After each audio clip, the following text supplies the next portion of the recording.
Give it up, everybody, real big for Mr. Ken Johnson.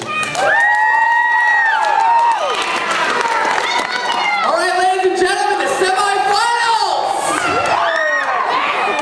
Man, I am unbelievably psyched to be here tonight. So to start off, I've realized with the high schoolers these days, everyone's looking for money. Everyone needs a job to get money. They either need money for car payments, or going out on dates, or bail money, whatever the heck it is. Everyone seems to need money for something. So this fall I ended up looking for a job. And a lot of places I seen didn't take me, until I found one place that took me, and I ended up with the most awesome job on the face of the earth. I worked as a monster for the haunt. How many people went to the haunt this year? I got some people, yeah, there we go. Working at the haunt was probably the most awesome job I have ever gotten. Just think about this, people. 10 years of my life being scared out of my mind of women. Now I get my revenge. You know what I'm saying?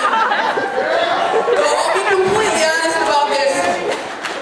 I really took the job to work at the haunt so I could meet women. Now I know at first this may seem like a very dumb idea, but I'll tell you right now, it worked. Because I don't know why, but whenever I was working there, I'd have the full Halloween mask and the makeup and the costumes and everything, and every woman I stared in there just would keep flirting with me. I had no idea why.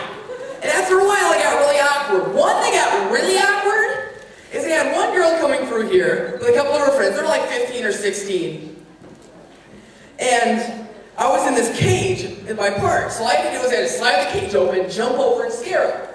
Now the trick with this is they're coming around the corner and they don't have any idea what's coming. And I've had a couple scares tonight, so I'm pumped, I'm ready to go. I open up the cage and I jump out and I'm like, whenever I do my scare. But there was this one girl just sitting there, just like, dude, will you marry me? Now I had no idea what to say at this point, so I said the first thing that popped into my head. I'm like, okay, first of all, I'm dead. And she's like, I don't care. And I realized something very important about that portion of the haunt, is that the cage I started in wasn't to keep me in, it was to keep them out. Like I figured out at this point, I think I got a little bit more of a scare out of her than the other way around.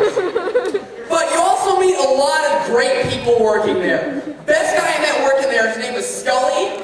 And some of you guys who actually went through the haunt this year, you may have recognized him. He was the guy with the big scarecrow costume with the skull mask on. And the reason this guy was so good at his job, he had a low, really unbelievably low voice, seriously. And he was actually so good at his part, he could actually personalize his scares by who he was scaring.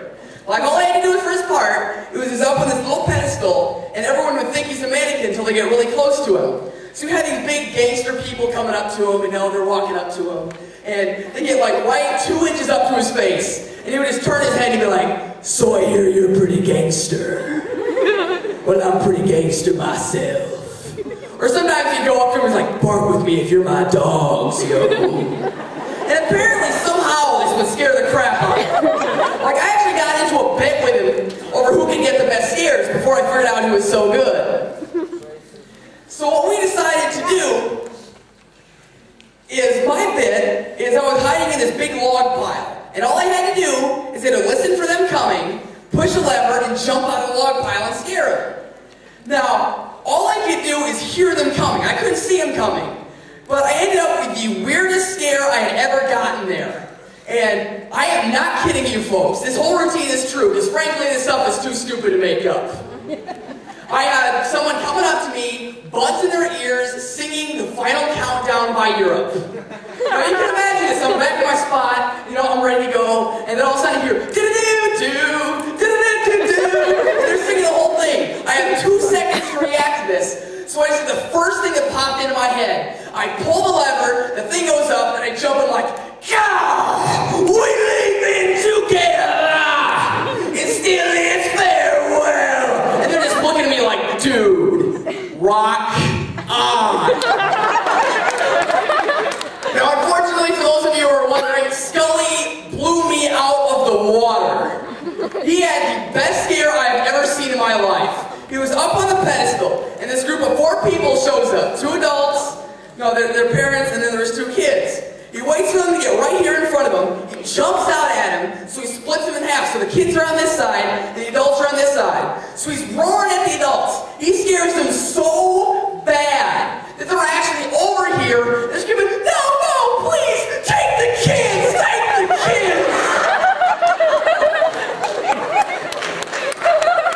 Now, before I leave you guys tonight, I've got one more joke for you guys.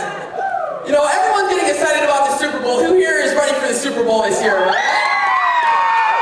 Well, this is the game that's on everybody's minds. You know, we got the Giants versus the Patriots. But you know, you can think about it, it's a lot more than that, you know. It's the big guys versus the little guys. You know, it's the Britons versus the Americans. It's the people that talk a big game versus the people that actually get stuff done in this country. Or if you want to think about it in different terms, it's George Bush versus everybody else in the United States of America.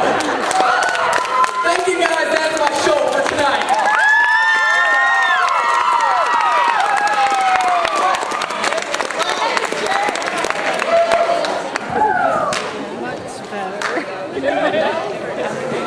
I still like the other one. Nice.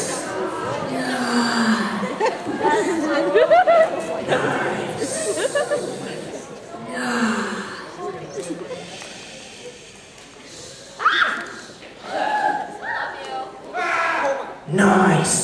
Give it up one more time for Ken Johnson, everybody. Ken Johnson was white ticket number 17. You tired? Is it your bedtime? No. Am I a 5-year-old? I guess so. All right, next we have... The pace a little bit.